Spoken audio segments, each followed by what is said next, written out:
प्राचीन काल की बात है। एक नगर में साहूकार रत्नाकर अपनी पत्नी कल्याणी और बेटी आस्था के साथ रहते थे। आस्था बहुत ही शांत और पूजा पाठ करने वाली लड़की थी। आस्था रोज सुबह उठकर पीपल के वृक्ष की सेवा और पूजा करती थी। उसका मन शुद्ध प्रेम और श्रद्धा से भरा रहता था।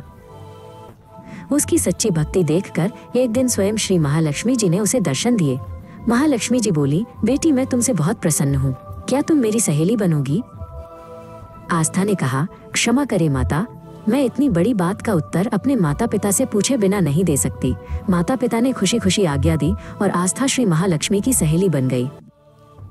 महालक्ष्मी जी ने आस्था को अपने भव्य महल में भोजन के लिए निमंत्रण दिया। वहाँ आस्था को सोने की चौकी पर बैठाया गया और सोने चांदी के बर्तनों में भोजन परोसा गया। भोजन के बाद महालक्ष्मी जी ने आस्था को ओढ़ने के लिए एक बहुमूल्य दिव्य दुशाला दिया। आस्था ये वैभव देखकर बहुत प्रसन्न और भावुक हुई। महालक्ष्मी जी ने कहा, सखी आस्था, कल मैं भी तुम्हारे यहाँ जीमने आऊंगी। आस्था ने तुरंत हाँ कर दी और खुशी खुशी घर आकर अपने माता पिता को सब कुछ बताया। मगर थोड़ी देर बाद आस्था उदास हो गई। उसने पिता रत्नाकर से कहा, लक्ष्मी जी का वैभव बहुत बड़ा है, मैं उन्हें कैसे संतुष्ट कर पाऊंगी? रत्नाकर बोले, बेटी तुम बस गोबर से जमीन लीप कर साफ सफाई कर लो। जो भी रूखा सूखा बना पाओ उसे श्रद्धा और सच्चे प्रेम से खिला देना। पिता ये बात कह ही रहे थे कि तभी एक चील मंडराती हुई आई और किसी रानी का नौलखा हार वहीं गिरा गई। आस्था ये देखकर खुशी से झूम उठी। आस्था ने तुरंत उस हार को एक थाल में रखा और एक सुंदर दुशाले से ढक दिया। कुछ ही देर में श्री महालक्ष्मी जी और श्री गणेश जी उनके घर पधारे। आस्था ने वही थाल महालक्ष्मी जी को भेंट करते हुए कहा, माता कृपया आप और गणेश जी इस प्रेम से तैयार किए गए भोजन को स्वीकार करें। उनके घर आते ही रत्नाकर का घर सुख संपत्ति से भर गया। आस्था ने सोने की चौकी दिखाते हुए कहा, हे माता कृपया इस आसन पर विराजमान हो। श्री महालक्ष्मी जी ने स्नेह से कहा, बेटी इस चौकी पर तो राजा रानी बैठा करते हैं, हम तो तुम्हारी प्रेम और श्रद्धा की धरती पर बैठेंगे। महालक्ष्मी जी और गणेश जी ने आस्था का बहुत आग्रह रखने पर साधारण लकड़ी की चौकी पर बड़े प्रेम और संतुष्टि के साथ आसन ग्रहण किया। ये उनकी विनम्रता का दर्शन था। आस्था ने फिर उस ढके हुए थाल को महालक्ष्मी जी के सामने रखा। उसने बताया कि यह हार उसे एक चील ने भेंट किया है, पर उसका सच्चा मूल्य केवल माता का आशीर्वाद है। महालक्ष्मी जी जानती थी कि यह हार अचानक नहीं आया है।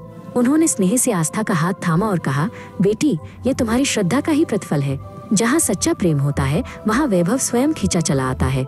इसके बाद आस्था ने गोबर से लीपे हुए पवित्र आंगन में केले के पत्तों पर अपने हाथों से बनाया हुआ रूखा सूखा पर प्रेम से भरा भोजन परोसा।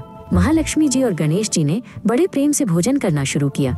उस साधारण भोजन का स्वाद उन्हें किसी राजसी व्यंजन से कहीं अधिक प्रिय लग रहा था, क्योंकि उसमें आस्था का शुद्ध मन मिला था। रत्नाकर और कल्याणी दूर एक कोने में हाथ जोड़कर खड़े थे। अपनी बेटी की भक्ति और सादगी देखकर उनका हृदय गर्व और आनंद से भर उठा। भोजन समाप्त हुआ। महालक्ष्मी जी ने तृप्त होकर आस्था को ढेर सारा आशीर्वाद दिया। सखी आस्था, तुम्हारी सादगी और श्रद्धा ने मुझे संतुष्ट कर दिया है। उनके घर आते ही साहूकार का घर वास्तव में धन संपत्ति से भर गया था। साधारण मिट्टी के बर्तन सोने चांदी में बदल गए और हर कोने से सुख समृद्धि झलकने लगी। महालक्ष्मी जी ने अंतिम बार आस्था से कहा, सच्ची मित्रता और सच्ची भक्ति का आधार आडंबर नहीं बल्कि हृदय की पवित्रता होती है। तुमने मुझे यही सिखाया है सखी। महालक्ष्मी जी और श्री गणेश जी ने जाने की तैयारी की। उनके घर से जाते समय भी दिव्य प्रकाश और कमल की सुगंध पूरे नगर में फैल गई। आस्था ने अपने माता पिता के साथ महालक्ष्मी जी की उस सीख को हमेशा याद रखा।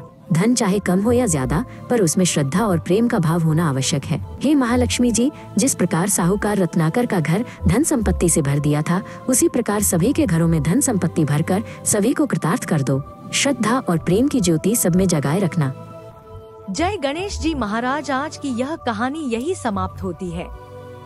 हमारी अगली रोमांचक कहानी का अपडेट सबसे पहले पाने के लिए हमारे वाद से चैनल को जरूर फॉलो करें और हाँ, हमारे चैनल को सब्सक्राइब जरूर करें। धन्यवाद।